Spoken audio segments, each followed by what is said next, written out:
Hello and welcome back to our Bearcat Alumni Chat. Once again, I am Victoria Kisling, one of our sports information interns, and today I'm joined by fellow interns Julie Catone, Casper Gossick, and Christine Trimarco. Also with us is our Assistant Athletic Director and Sports Information Director, the one and only John Nevis. Today our special guest is former men's basketball player and graduate assistant Abe Akanmu. So welcome Abe, and thank you so very much for being here with us today. Thank you so much for having me. It's a pleasure to be back with Baruch. Had a great time in my 3 years at Baruch College, so it's always good to come back. Abe played as a Bearcat from 2013 to 2015, and in 2016, he was awarded the Burt Beagle Alumni Association Award. While attending graduate school at Baruch for Higher Education Administration, Abe was a graduate assistant to the Baruch men's basketball team. From September 2016 to June 2017, he was a global history teacher and head freshman basketball coach at Xaverian High School, his alma mater. Abe also spent numerous summers teaching at various basketball camps like Nike Basketball Camp and the New York Knicks Summer Basketball Camp. More recently, Abe debuted his first children's book entitled Brand New Shoes, which we'll discuss later in this podcast. And with that, we arrive at the first question. So, what was it like being a student athlete at Baruch College? Yeah, so playing at Baruch, the truth is I didn't get to play that many games. I was at Baruch for three years. I only was able to play 4 games, so my experience is a little bit different. I didn't get to experience the CUNYAC playoffs, Battle of Lexington, and all those type of things. But my experience here, I like to focus in on playing for John Alisi, and playing for him. He runs his program. I know you all have seen it. He runs it like a Division I program. And before I got to Baruch, I was playing at Division II school. So transferring down D3 and being a part of a program that is ran like a Division I, it felt special. You felt like you were at that level. The film, the pre warm up stuff, the team meal, the travel. We went to Canada my grad year. In the preseason. So John he does so many great things. The gear that he gives does so many great things. So it actually felt like I was playing for a Division I program. And so to me, that was special. And then obviously the team camaraderie, just being with the guys, being with the fellas, and being able to, go to war in practice and go to war in the games and just experience that. But for me, I can just say, like, playing for John and being around, his level of expertise and his commitment and focus to the program and to being great. That was probably one of the highlights. That sounds really special. What would you say your favorite memory as a student athlete would be? So I don't bring out the ring at all. I had a reason to do it today. Here goes the ring. This was the best moment, 2015, 2016. Championship that we won. I did not play in the game. I actually got injured in the second game of the season. So I was out, but I know, there were seniors on the team, Brian McMahon, Granville Gittins, and I know they really wanted a championship before they left. And, me going down early on in the season, it really hurt me because I felt like I was letting everyone down.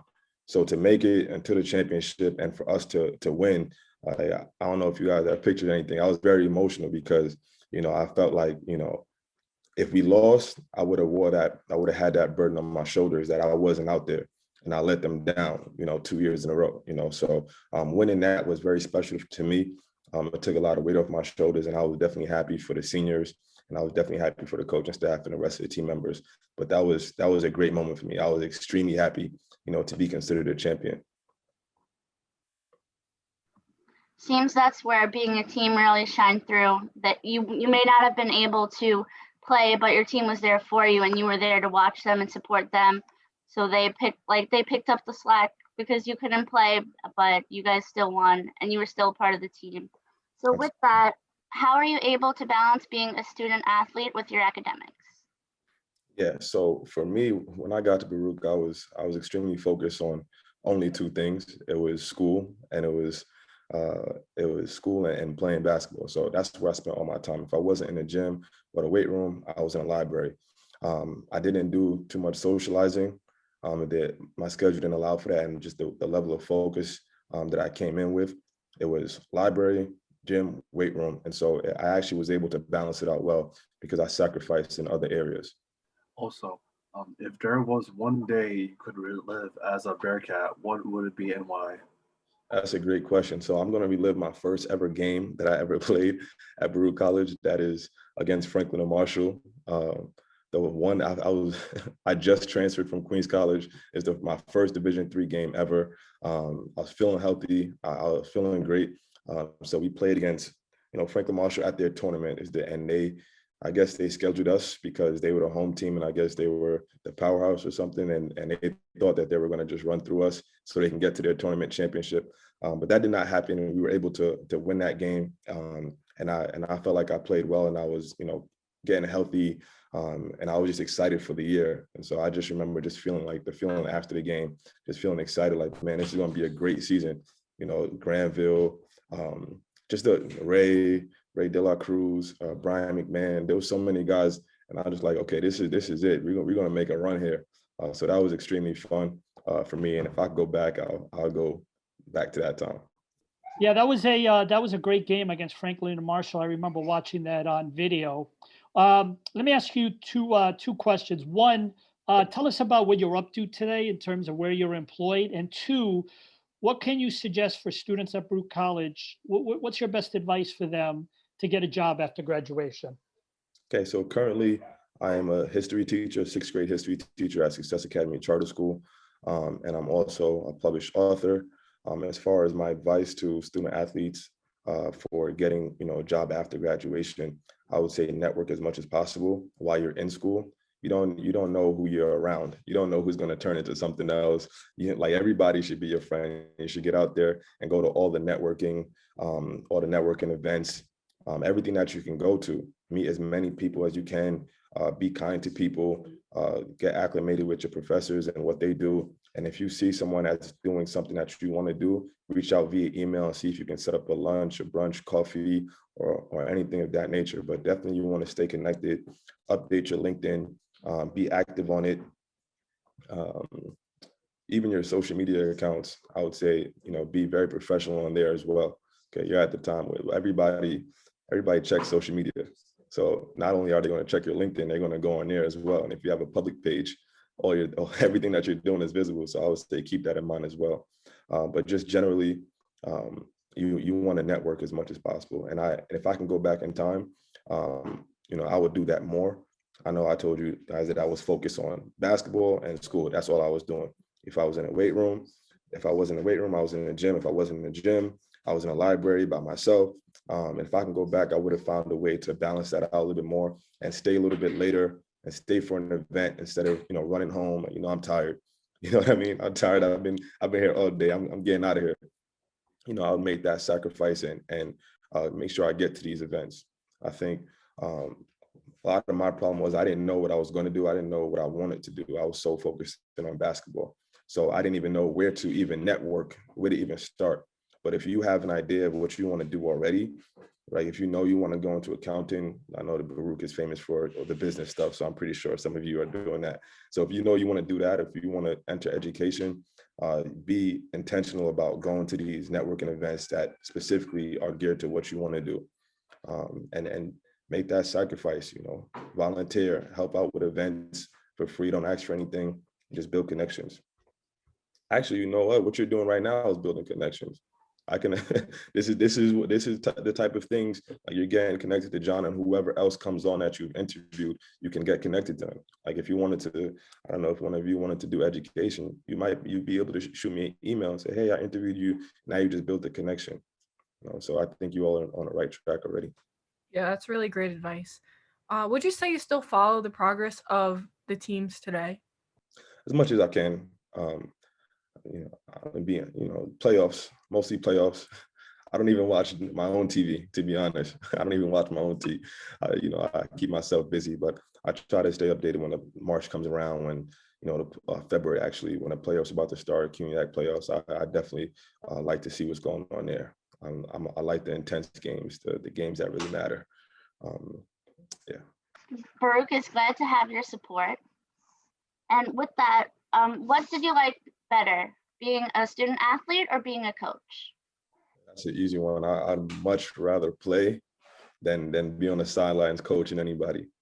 Playing was the most fun. Coaching, you don't have that much control. A lot of times you just sit there and you're sweating. You're hoping they do. You wish you can get out there as a coach and show them how and this is what you're supposed to do. Let me show you. You wish you could, but as a player, it's nothing better than being an athlete. There's nothing better than that. You know, being able to express yourself emotionally. You know, be on the court and run up and down and there's nothing better than that. If I go back in time, I'd play over coaching any day, 10 out of 10 times. That's awesome. Last but not least, how was being a student athlete at Baruch College made you the person you are today? So, as I said, I only played 4 games at Baruch, so I didn't get the full experience. But I believe that, you know, the things that I went through at Baruch, you know, the injuries and, you know, the challenges that I went through, it built perseverance in me.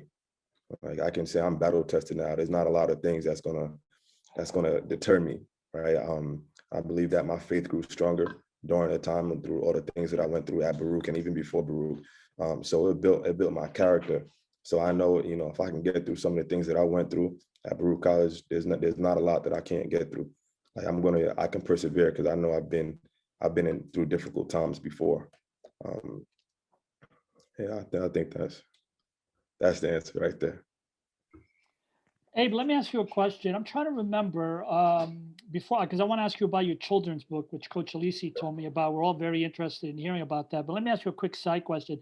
Where you were a coach or a player when you guys almost beat Seton Hall? I'm trying to remember where you were at that time. So I was that's the picture I sent you actually. When I was standing with the suit. Right. When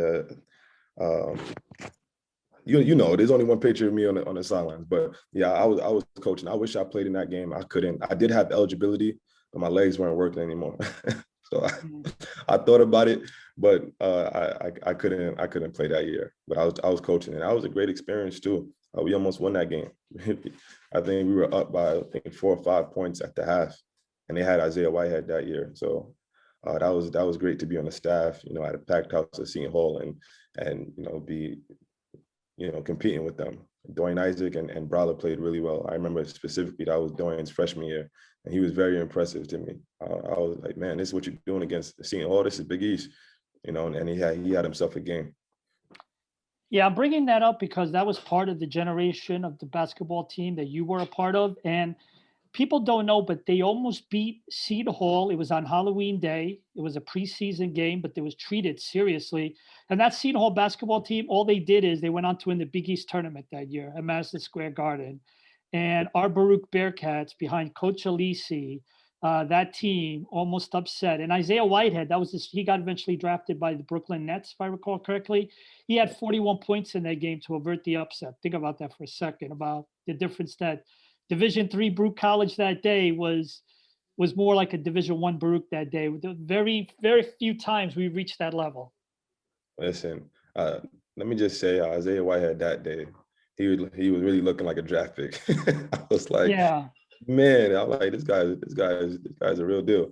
He had himself a game, but we battled and we're well coached, you know. So I don't think there's not too many times where a Coach Alisi team is just going to just get beat up like that. It's not that going to happen that much. Yeah, no, you guys were great that day. Hey, tell us a little bit about, you wrote a children's book. Tell us, where did you get the idea? How long did it take? And where could someone get it? So the book is here. It's called Brand New Shoes. It's available on Amazon or on my website, abeakanmu.com. You can order from there. But the inspiration behind writing the book was, you know, me noticing that there is a lack of diversity in children's literature.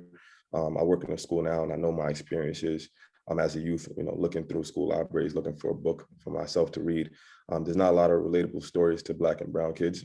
A lot of them, most of the books are geared towards white people. So I just felt like, you know, I wanted to do something to diversify it. And so I wrote the book. It didn't take that long to write the book, to be honest. It took me 30 minutes to write the book. But that's just God's grace, because I didn't even have an idea when I started typing. I started typing and it came out this way. This is what came out. So now I want to write more books. I have currently like 4 or 5 books already written. It's just now a matter of publishing it. but the overall mission, of me writing books is to diversify children's literature. This book specifically is about hard work. It's about taking accountability. I work in a middle school right now, so what happens is a lot of kids don't like to tell, not even just middle school. This is just general. This is a general thing. Some people don't like to take accountability for what's going on in their life, so they like to make excuses. And so this book right here just talks about, teaches the message of, take accountability for what's going on in your life. Don't blame anyone else for what's going on. Work hard for your goal, whatever your goal is. And then it also has like a parental tip of, how to motivate your kids and how to, let them know, that you're proud of them when they are doing things that are great. Perfect. Thank you so much. And we'll put the address on this video when it comes out. We'll be happy to do that. Thank you so much. Listen, Abe, on behalf of everybody on here, I think we all learned a little bit of something. We loved hearing about your memories. Our student athletes here, they're all looking forward to getting back on the court and the playing field next semester. But I know in the meantime, to hear stories from alumni like such as yourself and your memories will give, our kids here opportunities of what they can look forward to next year. So I want to thank you so much for your time.